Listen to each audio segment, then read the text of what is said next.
से बोलिए मैया भवानी की जय हो। सच्चे दरबार की जय हो। हे मायम्बे भवानी करो मेरी कल्याण। हाथ जोड़ विनती करूं सदा रखो मां ध्यान। काथी के रे का कही सीताली मैया काथी लागल हो सा। जय हो जय हो। कथिए बैठल सीताली मैया झारे नामी हो के। जय हे माई दया करी हे माई। कथी के राका कही सीताली मैया काथी लागल हो साल। कथी के रात कही सीताली मैया कथी लागल हो सा।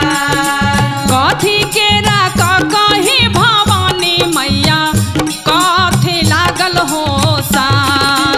कथिए बैठल सीताली मैया झारे नामी हो के। कथी बैठल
कसूरा बहे मैया माफ करहु हमारा। इहे कसूरवा है मैया माफ करहु हमार। जिंदगी भर गढ़बो हे मैया का कही तोहार। जिंदगी भर गढ़बो हे मैया का कही तोहार। जिंदगी भर गढ़बो हे मैया का कही तोहार। जिंदगी भर गढ़बो हे मैया का कही तोहार। जिंदगी भर गढ़बो हे मैया का कही तोहार। जय हो। बोलिए सच्चे दरबार की जय।